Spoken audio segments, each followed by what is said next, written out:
Her daughter was our source of information. Right. I got it wrong. There are some disclaimers to the skit and narration. Facts have been exaggerated, but there are facts. And the wig, this wig, it is supposed to be representative of Bev, but it was the best we could do.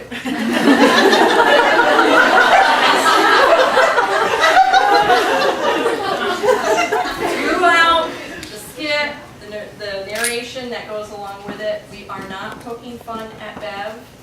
We are not making fun of her. Pastor's expense, yes. So, we want you to sit back, enjoy, laugh, and cry. Hopefully I can keep my membership after this.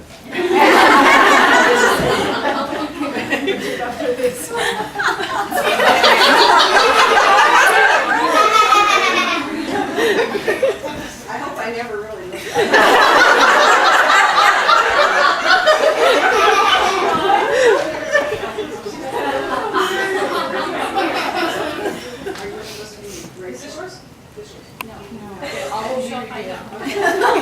Alright, anyone who knows my mom knows that one presiding characteristic in her life is that she has the heart of a servant. She's always helping others and serving, sweet and submissive, just going along with the flow. However, Mom grew up in the home of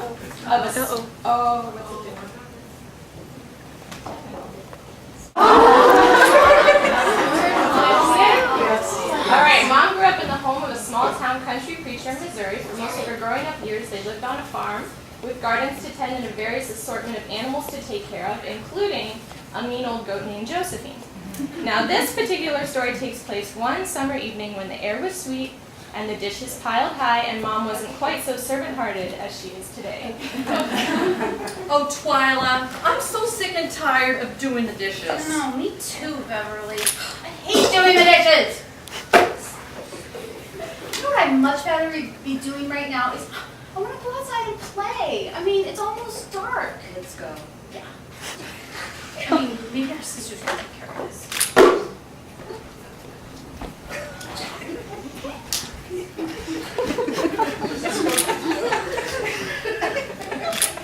I like this Love up it here, up here. Twyla. It's so Look nice. at how far you can see. Oh, this is fun.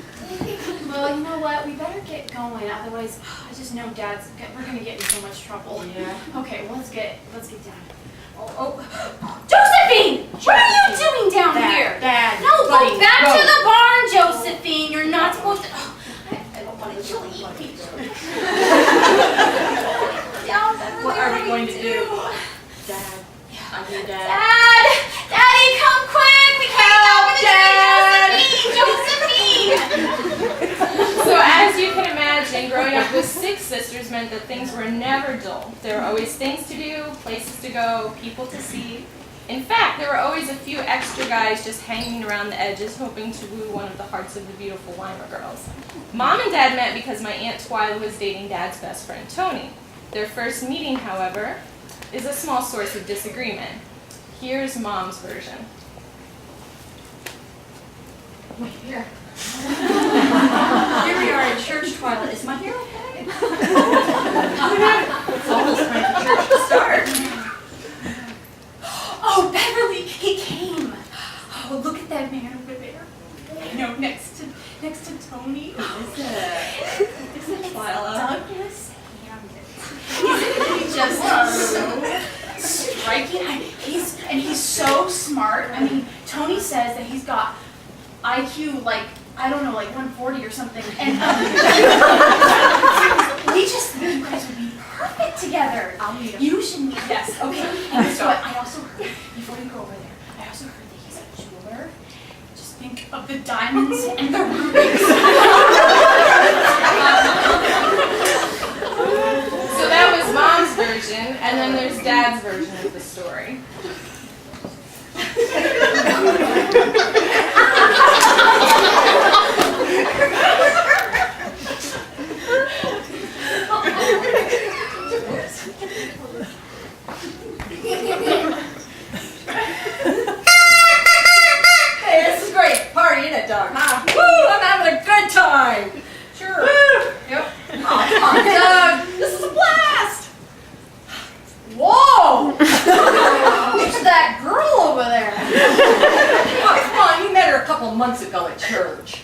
I've never seen that. No, I've never seen That's that woman Twyla's before. sister. You know her. Oh. She's in nursing school. She plays mean piano, too.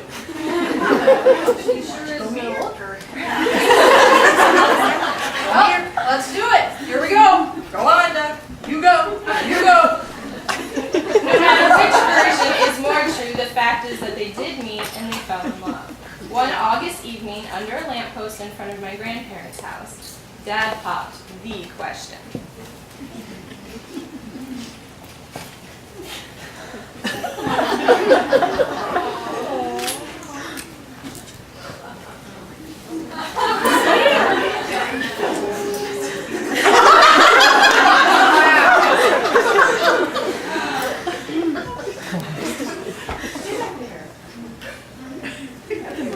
Woman?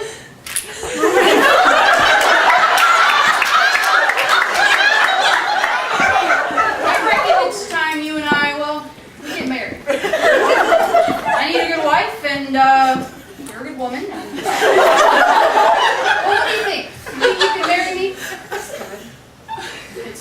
We're not going to have much, and we're going to do an awful lot of traveling. That's all. All right, well, it's a plan.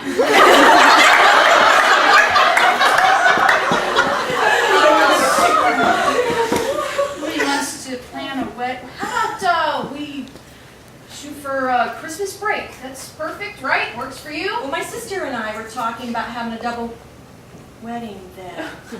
But she's decided she wants her own. So how about if we do it when I'm all done with nursing, which is going to be in May?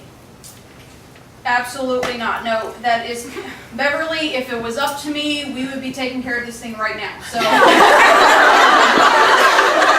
have to figure out a time. Okay, my next break is Valentine's Day. How about that? That's romantic. It's a plan. Sounds like a plan. So Mom and Dad were married on February 16th, 1974. It was a simple wedding with lots of family and lots of purple, something that Dad regrets to this day. For a penniless preacher boy, a honeymoon was just an expensive thing to come by. But what did it matter? They were in love.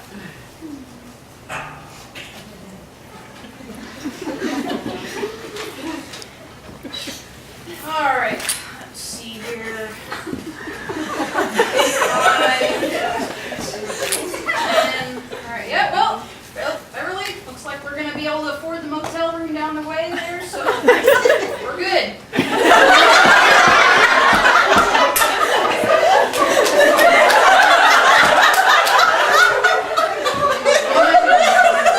You sure look pretty in that gown of yours.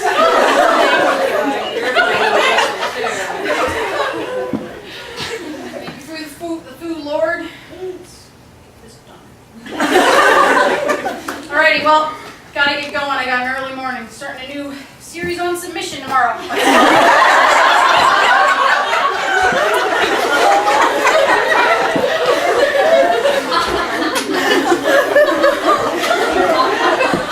Those first years of marriage were full of moves and interesting situations as Dad filled odd jobs and started churches.